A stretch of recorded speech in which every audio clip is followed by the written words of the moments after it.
آمنوا صلوا علیہ وسلموا تسلیما الصلاة والسلام علیک یا سیدی یا رسول اللہ وعلی آلک واصحابک یا سیدی یا حبیب اللہ۔ حمد و صلاۃ کے بعد انتہائی واجب الاحترام معزز و محتشم سامعین و حاضرین، السلام علیکم ورحمۃ اللہ وبرکاتہ۔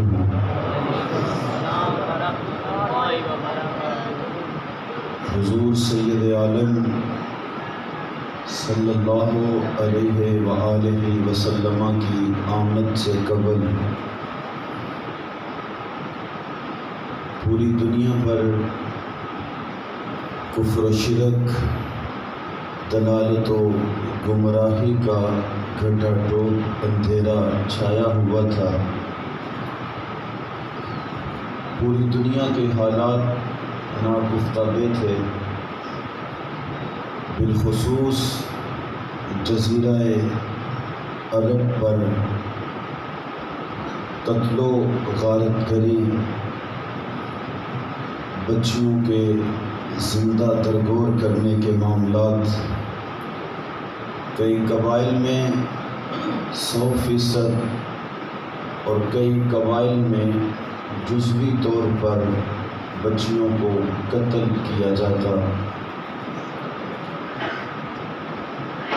سگی بہن کو کوئی عزت نہ دی جاتی، بلکہ اس کا وجود بھی اپنے گھر میں برداشت نہ کیا جاتا، کیونکہ بہن ہوگی تو کل کوئی ہمارا بہنوئی بھی بنے گا۔ اس وجہ سے جہاں بیٹیوں کے وجود کو بوجھ سمجھا جاتا تھا، وہاں بہنوں کو بھی اپنے گھر میں کوئی دیکھنا گوارا نہیں کرتا تھا۔ وہاں جہاں اپنی بیٹی کی، اپنی بہن کی کوئی عزت نہ تھی، دور جاہلیت کا انسان اپنی ہی سگی ماں کو تجارتی منڈی میں بیچتا تھا۔ توجہ میری جانب رکھیے گا، باپ کا بھی کوئی وقار نہ تھا، اور جہاں خون کے رشتوں کا آپس میں ایسا تعلق ہو کہ باپ اپنی بیٹی کو زندہ گاڑ کر کے فخر محسوس کرے اور بھائی اپنی بہن کو زندہ کاٹ کر کے اس بات پر اپنا سر فخر سے بلند کرے، جس معاشرے میں بیٹا اپنی ہی سگی ماں کو، جس کی کوکھ سے خود جنم لیا ہو، اسی ماں کو تجارتی منڈی میں بیچ کر وراثت کی طرح آپس میں جائیداد تقسیم کریں، جہاں باپ کی کوئی عزت وقار مرتبہ نہ ہو، تو وہاں مجھے بتائیے گا کہ بیوی کو وہ کیا حیثیت دیتے ہوں گے، وہاں اپنے نوکر چاکر غلاموں کو وہ کیا مقام دیتے ہوں گے۔ وہ دلالت و گمراہی کے پلندے لوگ، وہ معاشرے میں غریب غربا اور مفلوق الحال لوگوں کو، پاگلوں کو، جو معاشرے کے پسے ہوئے طبقات تھے، ان کو کیا عزت دیتے ہوں گے، جبکہ ان کا جو خونی رشتہ تھا وہ بھی اس جہالت کے زمانے میں وہ بھی برقرار نہیں تھا۔ اوس اور خزرج دو قبیلے تھے جن کے مابین معمولی باتوں پہ لڑائی ہوتی اور صدیوں لڑائی چلتی رہی۔ اوس اور خزرج دو قبیلوں کی صدیوں لڑائی چلتی رہی، معمولی سی بات پہ قتل و غارت گری کا بازار گرم رہتا۔ جب آقا تشریف لائے تو آقا نے آ کر کے اوس اور خزرج جن کے مابین ایک صدی سے بھی زائد قتل و غارت گری، لڑائی جھگڑا، جنگ و جدل، قتال برپا تھا، جب آقا آئے تو آقا کی تعلیم سے وہی قبیلے آپس میں بھائی بھائی بن گئے۔ جہاں بیٹی کو زندہ کاٹ دیا جاتا تھا، تربور کر دیا جاتا تھا، وہاں میرے آقا نے آ کر کے فرمایا کہ تم بیٹیوں کو زندہ تربور کرتے ہو، میری بیٹی فاطمہ تو میرے جگر کا ٹکڑا ہے۔ کتنا بڑا اعزاز ہے۔ آج میں اور آپ اپنی اولاد سے، بیٹی سے محبت کریں تو یہ ایک فطری جذبہ ہے اور یہ آج معاشرے میں پایا جا رہا ہے، لیکن اس فطری جذبے کا آغاز آمنہ کے لال نے کیا، اس میلاد والے آقا نے کیا، اور یہ اس وقت جب حضور فرما رہے تھے کہ میری بیٹی فاطمہ میرے جگر کا ٹکڑا ہے، اس وقت یہ جملہ محبت بھی تھا، لیکن ساتھ ساتھ یہ جملہ جہاد بھی تھا۔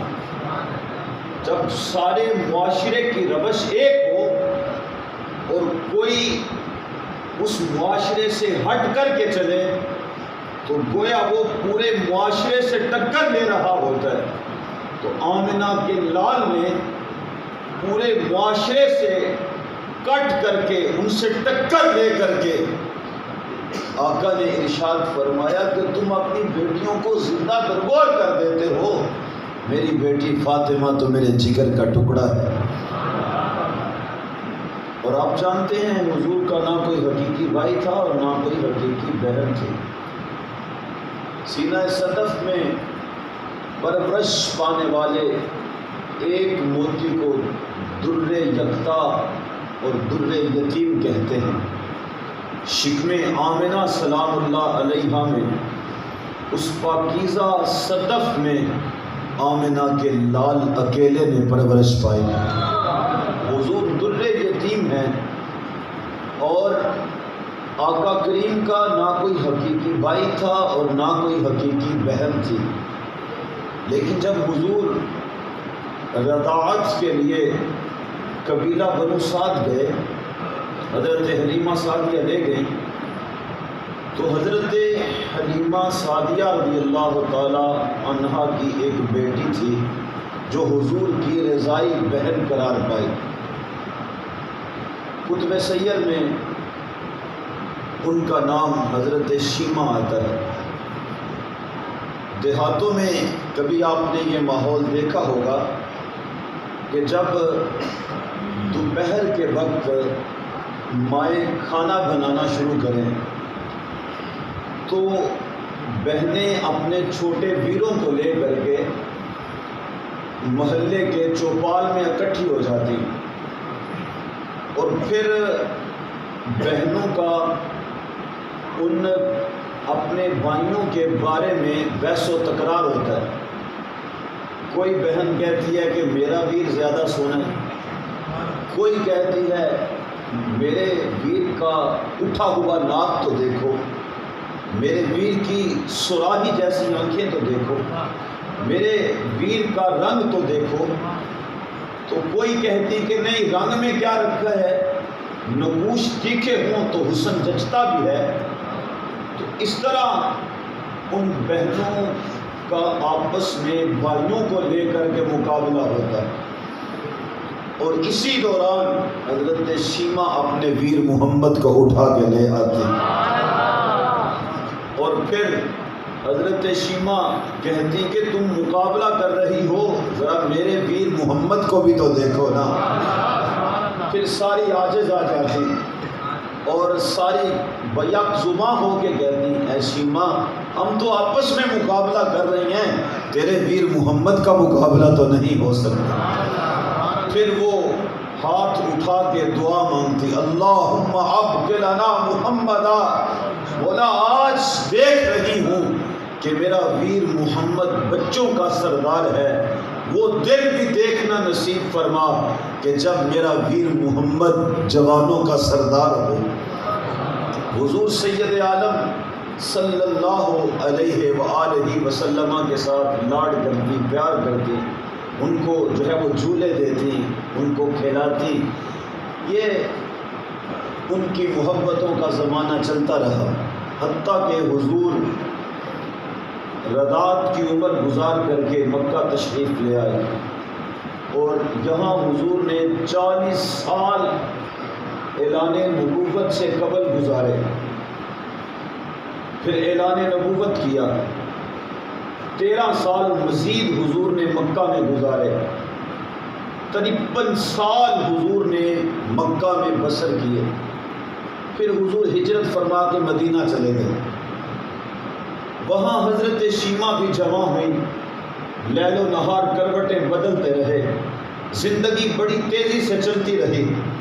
حضرت شیمہ جمع ہوئی، ان کی ایک قبیلے میں شادی ہو گئی۔ ادھر حضور جب مدینہ میں آئے تو مدینہ میں کافروں نے حضور کو آرام سے نہ بیٹھنے دیا، بلکہ مدینہ میں بھی آ کر کافروں سے حضور نے 27 یا 29 غزوات لڑے۔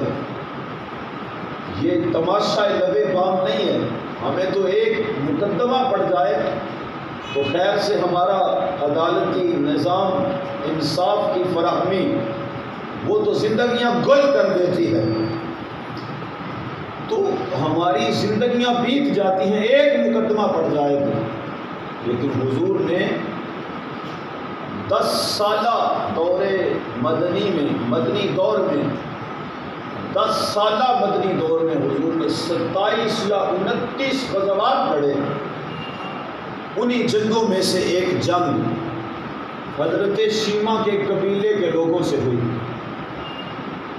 اور مسلمان فتح یاب ہوئے، کافر شکست خوردہ ہوئے۔ مسلمانوں نے حضرت شیمہ کے قبیلے کے لوگوں کو قیدی بنا لیا، قیدی بنا کر کے مدینہ میں لے آئے، اور ادھر وہ قبیلے کے سردار گھر گھر جا کے فدیہ اکٹھا کرتے رہے کہ ہمیں فدیہ دو، پیسے دو، تاکہ ہم اپنے بندوں کو چھڑا کر کے لائیں۔ مورخ لکھتا ہے کہ جب چلتے چلتے حضرت شیمہ کے دروازے پہ پہنچے، انہوں نے فرمایا کہ تم پیسے کیوں اکٹھے کر رہے ہو؟ تو قبیلے کے سرداروں نے کہا جی پیسے اس لیے اکٹھے کر رہے ہیں کہ ہماری ایک جنگ ہوئی ہے، ہمارے بندے قیدی بنا لیے گئے ہیں، اور ہم اپنے قیدیوں کو چھڑانے کے لیے فدیہ اکٹھا کر رہے ہیں عرب رواج کے مطابق، لہذا آپ بھی پیسے دیں تاکہ ہم اپنے غلاموں کو چھڑا کر کے لائیں، اپنے قیدیوں کو آزاد کروائیں۔ حضرت شیمہ فرماتی ہیں کہ جن لوگوں سے تمہاری جنگ ہوئی ہے وہ کون ہے؟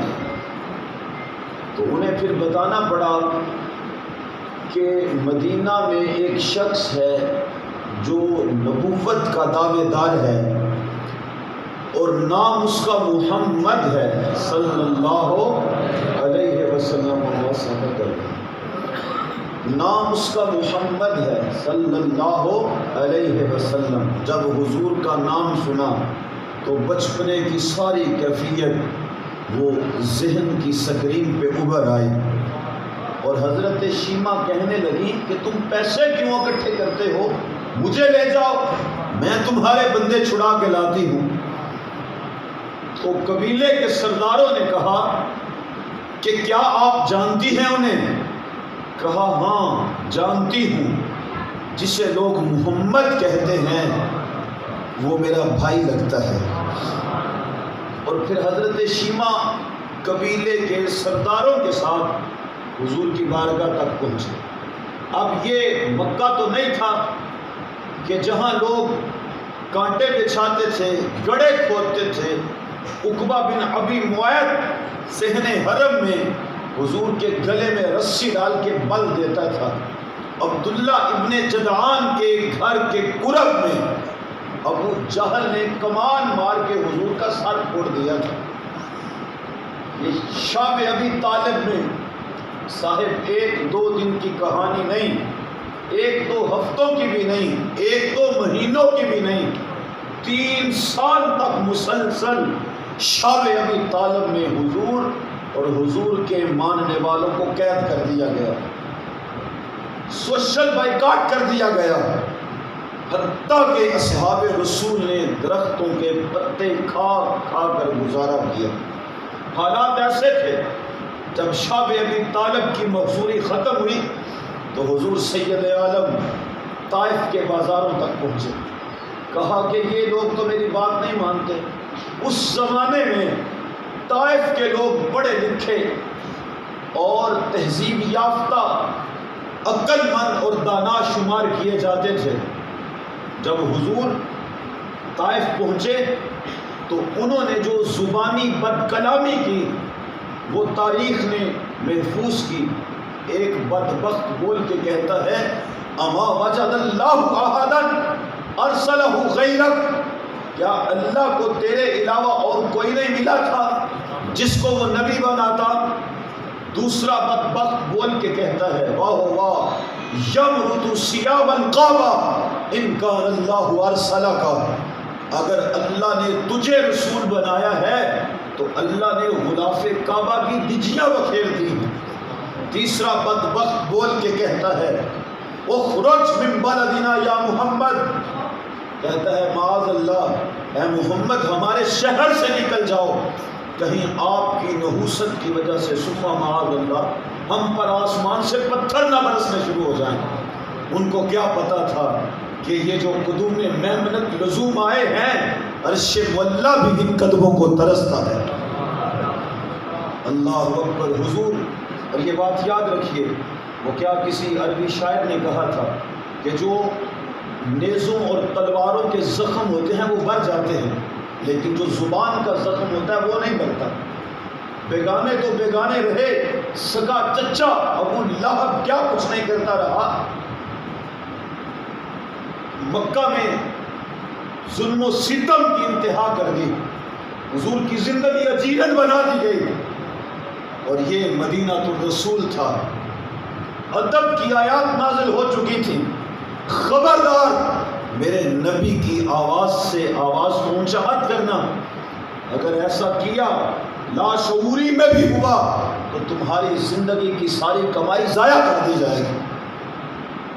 ادب کی آیات نازل ہو چکی تھی کہ جس طرح تم حجروں کے باہر کھڑے ہو کر ایک دوسرے کو آواز دیتے ہو، خبردار میرے نبی کو ایسے آواز مت دینا، بلکہ حکم ہوا کہ اگر حضور سے ملنا چاہتے ہو تو پہلے گھر جاؤ، کوئی چیز لو، پھر فقیر ڈھونڈو، صدقہ کرو، پھر میرے محبوب کی بارگاہ میں آؤ، تمہیں پتہ چلے کہ ہم کس بلند بارگاہ میں جا رہے ہیں۔ پھر غریب صحابہ کے کہنے پر یہ حکم تبدیل کر دیا گیا۔ اللہ اکبر، اصحاب رسول ننگی تلواروں سے کاشانہ رسول کا پہرا دیا کرتے تھے، اور حضرت شیما جب اپنے ویر کے دروازے پہ آئیں بڑا ناز تھا، اور اسی ناز میں کاشانہ رسول کی طرف بڑھ رہی۔ اصحاب رسول نے راستہ روکا، ننگی تلواریں سونپ دی، خبردار آگے کاشانہ رسول ہے، اے دیہاتی گنوار عورت، کیا تم جانتی نہیں آگے تو بغیر اجازت جبریل بھی نہیں جا سکتے، تم کیسے جا سکتی ہو؟ اللہ اکبر۔ حضرت شیمہ نے ان تلواروں کو جھٹکتے ہوئے ارشاد فرمایا خلو سبیلی واعلموا انا اخت نبیکم، فرمایا میرا راستہ چھوڑ دو، کیا تم جانتے نہیں میں تمہارے نبی محمد کی باجی لگتی ہوں؟ یہ کہنا تھا، جو ہی آواز کانوں سے ٹکرائی اور وہ سونتی ہوئی تلواریں جھک گئی، نیام میں آ گئیں، آنکھوں کی پتلیاں شرم و حیا کی وجہ سے جھک گئیں۔ حضرت شیمہ حضور کے حجرے میں داخل ہوئی، استقبال کیا آقا نے، فرمایا بہن کیسے آئی ہو؟ عرض کی یا رسول اللہ آپ کے غلاموں نے ہمارے قبیلے کے بندوں کو قیدی بنا لیا ہے، وہ چھڑانے کے لیے آئی ہوں۔ سنیے آمنہ کے لال نے ارشاد فرمایا اے بہن تو نے آنے کی زحمت کیوں گوارا کی؟ تو پیغام بھیج دیتی میں محمد یوں ہی چھوڑ دیتا۔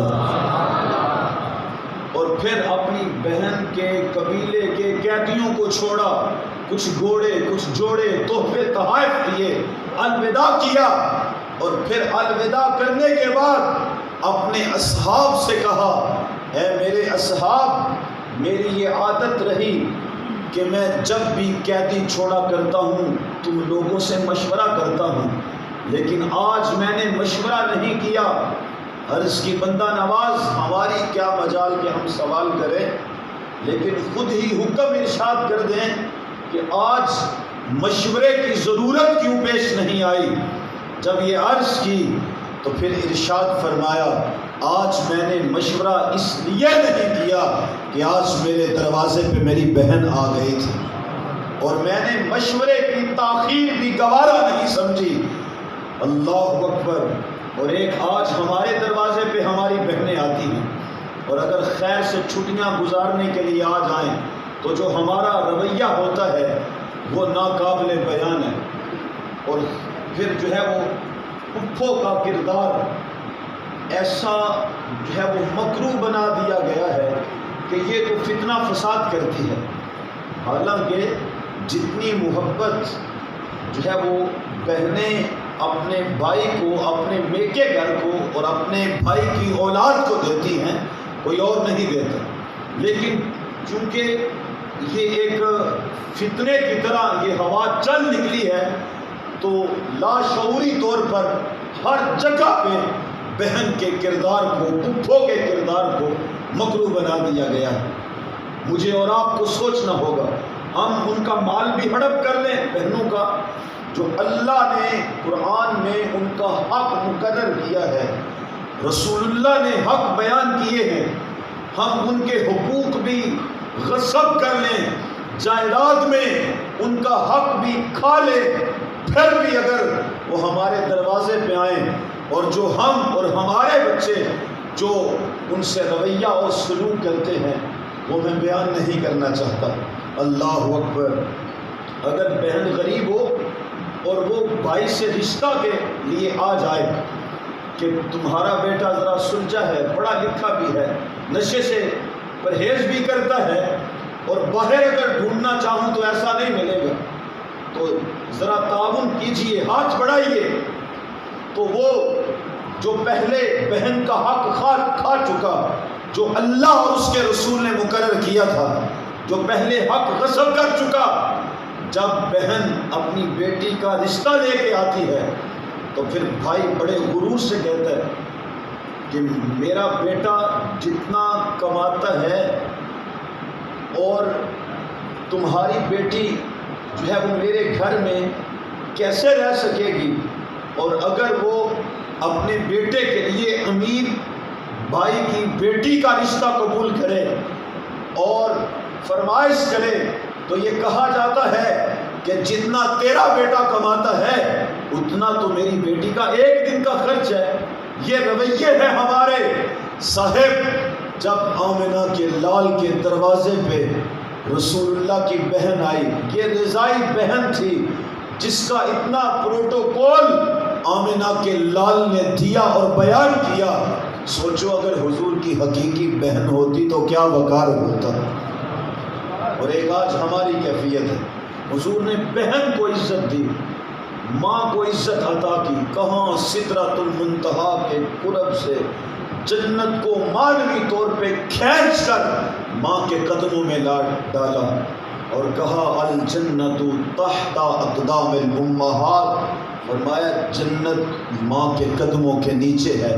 میرے حضرت فرماتے ہیں ضروری نہیں کہ ماں وقت کی رابعہ بصریہ ہو تو پھر ہی اولاد کو اسی ماں کے قدموں تلے جنت نصیب ہوتی ہے. فرمایا نہیں، ماں اپلے بنا رہی ہو، گوبر سے ہاتھ بھرے ہوئے ہوں اور پاؤں جو ہے وہ کیچڑ سے لتھڑے ہوئے ہوں، کپڑے پراگندہ ہوں، بال الجھے ہوئے ہوں، اسی ماں کے قدموں میں اس کی اولاد کی جنت رکھی گئی. باپ کو وقار دیا.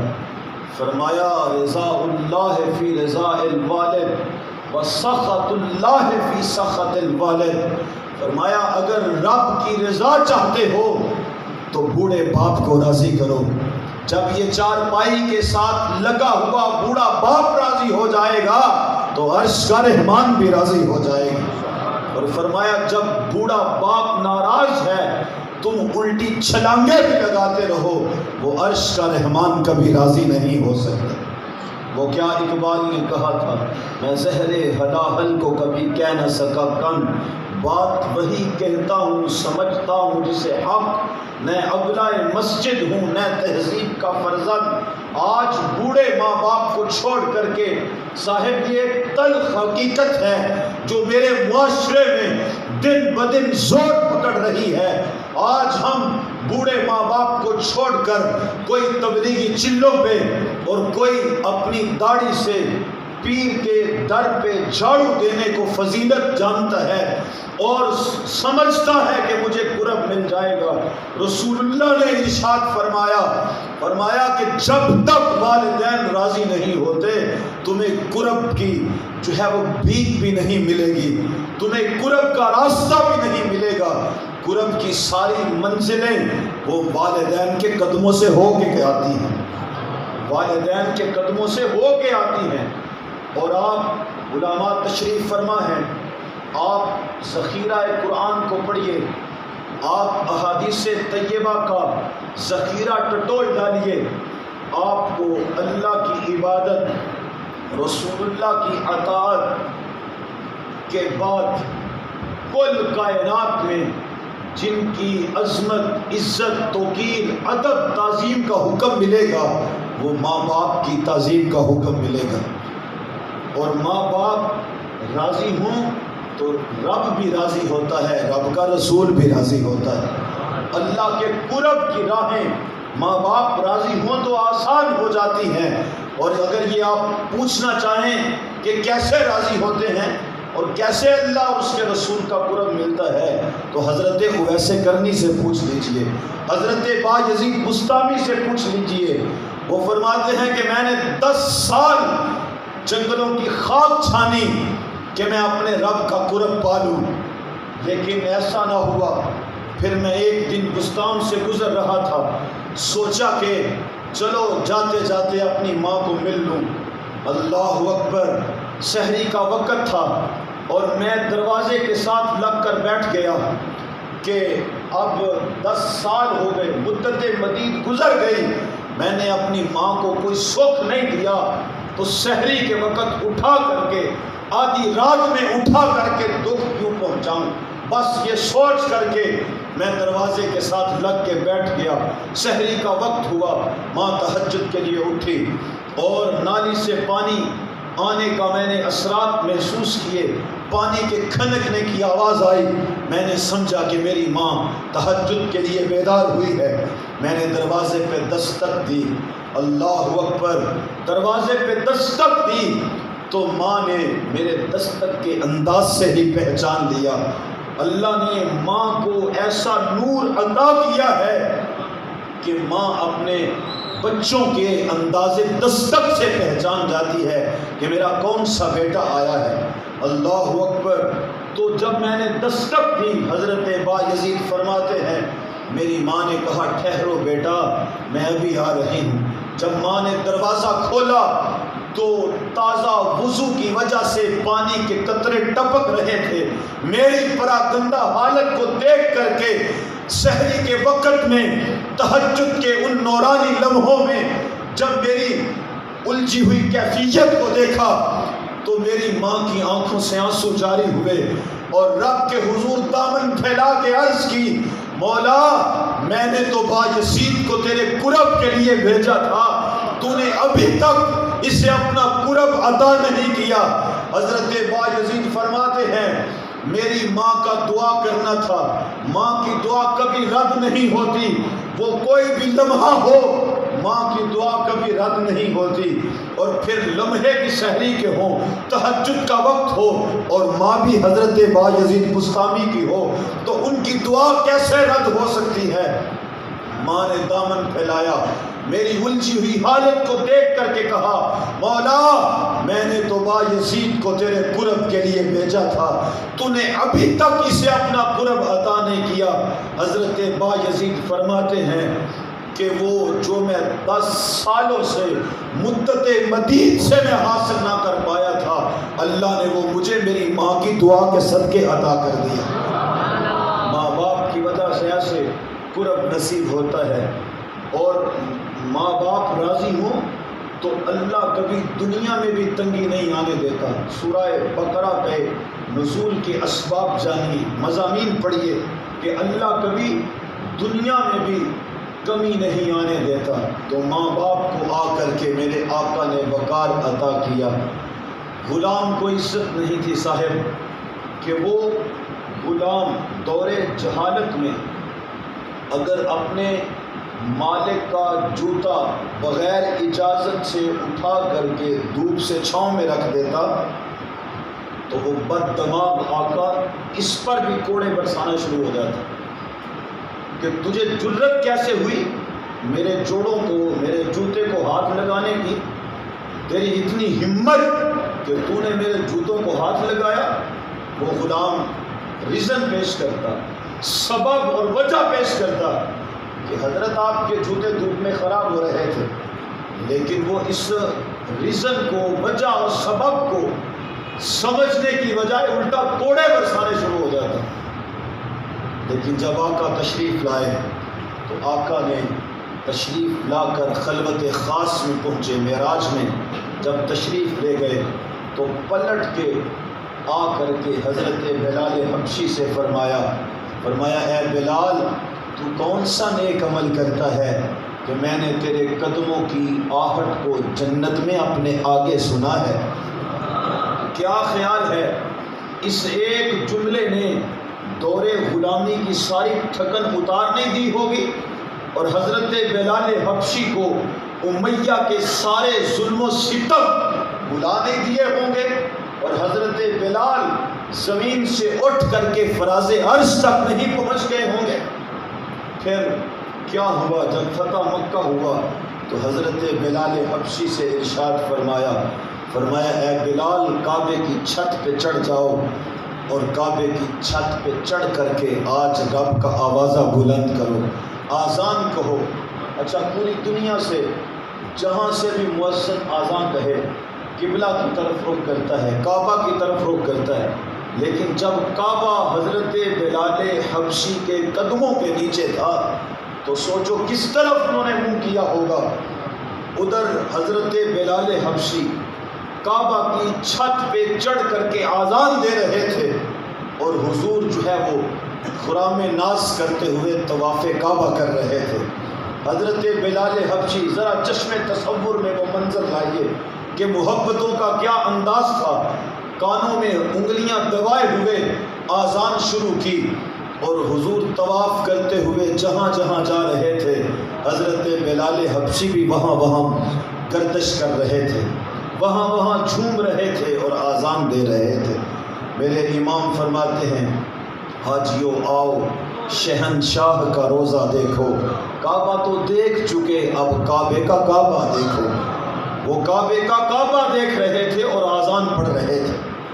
آ کر کے غلام کو عزت بخشی اور آپ جانتے ہیں نہیں تو آپ فتح مکہ کی تاریخ پڑھیے، جب حضور فاتح بن کر مکہ میں داخل ہوئے تو حضور نے اپنے ساتھ سواری پر جس کو بٹھایا تھا وہ کسی قریشی سردار کا بیٹا نہیں تھا، بلکہ وہ حضرت زید بن حارثہ کا بیٹا حضرت اسامہ بن زید تھے، جو غلام ابن غلام تھے۔ غلاموں کو عزت عطا کی، معاشرے کے پچھے ہوئے طبقات کو آپ نے عزت عطا کی، اور وہ عیدین کے موقع پر آپ یتیم کے ساتھ جو حضور کا واقعہ رونما ہوا وہ آپ جانتے ہیں، سنا ہوگا کہ ایک طرف جو ہے وہ سینکڑوں نہیں ہزاروں صحابہ انتظار کر رہے تھے عیدگاہ میں، راستے میں یتیم بچہ ملا، اس کو گھر لے گئے۔ حضرت فاطمہ سے ارشاد فرمایا کہ جیسے کپڑے حسن و حسین کو پہنائے ہیں ویسے کپڑے اس یتیم بچے کو پہناؤ۔ یتیم بچے کو تیار کیا گیا اور پھر ارشاد فرمایا اے بیٹا کیا تو پسند نہیں کرتا کہ فاطمہ تیری باجی لگیں اور عائشہ تیری امی لگے اور محمد مصطفیٰ تیرے باپ لگے؟ عرض کی یا رسول اللہ یہ رشتے مل جائیں تو مجھے اور کیا چاہیے۔ جب آیا تھا تو یتیم تھا، محرومیوں کا مارا ہوا تھا، لیکن جب تیار ہو کے حضور کے گھر سے تیار ہو کے عیدگاہ کی طرف جا رہا تھا تو زمانے کی آنکھ میں آنکھ ڈال کے کہہ رہا تھا تو یتیم محرومیوں کا مارا ہوا تھا، لوگ دھکے دیتے تھے، کوئی پاس بٹھانے کے لیے تیار نہیں تھا، لیکن آج محمد مصطفیٰ کی انگلی تھام کے جا رہا ہوں، آج اپنی یتیمی کا مزہ آ گیا۔ اس طرح حضور نے عزت عطا کی۔ حضور سید عالم مسجد نبوی کے کنکریلے فرش کے اوپر بیٹھے ہوئے تھے اور قبائل صحابہ حضور کے گرد جلوہ گر تھے، اور حضور سید عالم کار نبوت کی اہم ذمہ داریاں ادا کر رہے تھے، اور وفود بھی باہر سے ملنے کے لیے آئے ہوئے تھے۔ اسی دوران ایک گڑیا مسجد نبوی کے دروازے پہ آتی ہے اور آ کر کے حضور کو اشارے سے بلاتی ہے۔ حضور نے اپنے گرد پھیلے ہوئے سارے اہم کام چھوڑ دیے اور اس گڑیا کی بات سننے کے لیے دروازے پہ گئے۔ اس نے عرض کی یا رسول اللہ یہاں نہیں کچھ کہنا، باہر جا کر کے کچھ عرض کرنا ہے۔ اور پھر چشم فلک نے آج تک ایسا منظر نہیں دیکھا، آگے آگے وہ گڑیا جا رہی تھی، پیچھے پیچھے امام الانبیاء جا رہے تھے۔ اس نے حضور کو مسجد نبوی سے باہر لے جا کر ایک گلی کی ایک نکر پہ کھڑا کر دیا، اور آپ جانتے ہیں کہ جہاں ایسی کوئی کیفیت ہو، سورج کی گرمی حدت تمازت بڑی جو ہے وہ تیزی سے پڑتی ہے، اور پھر وہ عرب کا چلچلاتا ہوا سورج، حضور کا نازک بدن، قیمتی وقت، ایک ایک لمحہ زندگیوں پہ باری، اور وہ خاتون تھی کہ اس کی باتیں ختم ہونے کا نام ہی نہیں لے رہی تھی۔ حضرت عمر فرماتے ہمیں اس عورت پہ غصہ آ رہا تھا، لیکن کر کچھ نہیں سکتے تھے کیونکہ حضور خود ہی تو سماعت کر رہے تھے۔ پھر اس نے اپنے دل کی باتیں جی بھر کے کی۔ حضور کی یہ عادت کریمہ تھی کہ جب حضور سے کوئی مصافحہ کرتا تھا تو حضور اپنا ہاتھ پہلے نہیں چھڑاتے تھے، بلکہ جب دوسرا بندہ ہاتھ چھوڑنا چاہتا تو حضور اسے اجازت دے دیتے، وگرنہ حضور اسے دستے گلولہ عطا کر دیتے اور وہ حضور کے مبارک ہاتھوں سے فیضیاب ہوتا رہتا۔ لیکن جب وہ اجازت لینا چاہتا، ہاتھ چھوڑنا چاہتا تو حضور اسے جانے کی اجازت دے دیتے۔ اسی طرح جب حضور کسی کی بات سنا کرتے تھے تو دل جمی سے سنا کرتے تھے۔ وہ آپ نے محاورہ سنا ہوگا ہما تنگوش ہونا، تو حضور اس طرح دل جمی کے ساتھ غلاموں کی بات سنا کرتے تھے۔ ان کے رویے ہماری طرح کے نہیں تھے کہ ایک طرف سے ایک ماڑا مرید عرض کر رہا ہے اور دوسری طرف سے حضرت کو نذرانہ آیا تو ساری توجہ یہاں سے ہٹا کے وہاں لگا دی، ایسا نہیں، بلکہ جب سید عالم کسی کی بات سنا کرتے تھے تو دل جمی سے سنا کرتے تھے۔ اس خاتون نے گھنٹوں اپنی باتیں سنائی. حضرت عمر فرماتے ہم کچھ کر نہیں سکتے تھے کیونکہ حضور خود ہی تو سماعت کر رہے تھے. پھر جب اس خاتون نے اپنے دل کی ساری باتیں سنا دی، اللہ اکبر، وہ خاتون اپنے دل کی باتیں کہہ کر کے اپنے گھر کی طرف جانے لگی. حضور مسجد نبوی کی طرف پلٹنے لگے. فرماتے ہم نے آگے بڑھ کے عرض کی، یا رسول اللہ، اس خاتون کے بارے میں تو پورا مدینہ جانتا ہے کہ اس کا توازن عقلی درست نہیں، اس کے پاس چراغ عقل نہیں ہے، یہ تو پاگل ہے، اور پورے مدینے میں اس کی کوئی نہیں سنتا. جب یہ جملے کہے کہ پورے مدینے میں اس کی کوئی نہیں سنتا، تو آمنہ کے لال نے ارشاد فرمایا اے عمر، جس کی پورے مدینے میں کوئی نہیں سنتا، کیا میں محمد بھی اس کی نہ سنوں؟ فرمایا کیا میں محمد بھی اس کی نہ سنوں؟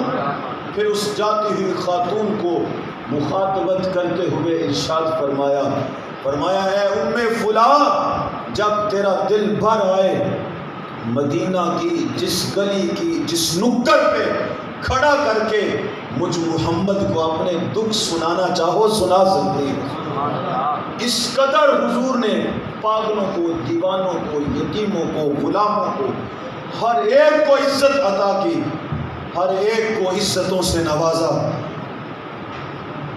ہر ایک کو حضور نے عزتوں سے نوازا. اور صاحب آج ہم بحیثیت امت ہی، میں اور آپ دیکھیں کہ ہم کہاں پہ کھڑے ہیں. چونکہ وہ کیا کسی نے کہا تھا کہ میلاد منانے کے لیے ہوتا ہے اور سیرت اپنانے کے لیے ہوتی ہے. ہم نے میلاد منایا، مناتے ہیں، مناتے رہیں گے قیامت تک. ہماری نسلیں بھی حضور کی انشاءاللہ وفادار رہیں گی. میلاد ہم نے منایا، لیکن دوسرا پہلو ہم نے ترک کر دیا. کیا ہم نے سیرت رسول کو بھی اپنایا کہ جس طرح ہم موسم میلاد آنے سے قبل تھے، اب بھی اگر وہیں کھڑے ہیں تو میرے جذبات، میرے نعرے، میرے بوانگے دہل، لمبی لمبی تقریریں، میرا جھنڈا لہرانا اور میرے گلی کوچوں کے چکر اور جلوس میلاد میں، جلسہ میلاد میں نعروں کی گونج، یہ سب بے سود ہے. میں یہ نہیں کہتا اللہ غفور الرحیم ہے، بخشنے والا ہے، رحم فرمانے والا ہے، وہ قبول کرے تو اس کی کرم نوازی. لیکن دوسری طرف یہ بھی تو دیکھیں کہ ہم نے میلاد رسول میں جی بھر کے اپنی محبتوں کا اظہار کیا، لیکن سیرت رسول کے اپنانے کی باری آئی تو ہم جیسے پہلے کھڑے تھے ویسے ہی آج خالی ہاتھ اور تہی دام ویسے اب بھی کھڑے ہیں. صاحب اللہ کے حضور التجا کریں کہ اللہ ہمیں حقیقی محبت عطا فرمائے. اور چونکہ محبت ایک دعویٰ ہے اور اس دعوے کو ثابت کرنے کے لیے دلیل کی ضرورت ہوتی ہے، لہٰذا پنجگانہ نماز سے حضور کی سیرت کو اپنا کر کے یہ دلیل ظاہر کریں کہ ہم آمنہ کے لال سے جذبات سے بھی پیار کرتے ہیں، عمل سے بھی پیار کرتے ہیں. حضور کے عمل کو بھی ہم اپنی زندگی میں شامل کر کے عملاً ہم محبت کا اظہار کریں. اللہ تعالیٰ کی بارگاہ میں التجا ہے کہ کہے ہوئے جملے قبول و منظور فرمائے. کار ما آخر شد و آخر سے ما کار نہ شد، مشتقا کے ماں خبارے پوچھائے یاد نہ شد، و آخر الدعوانا ان الحمد للہ رب العالمین.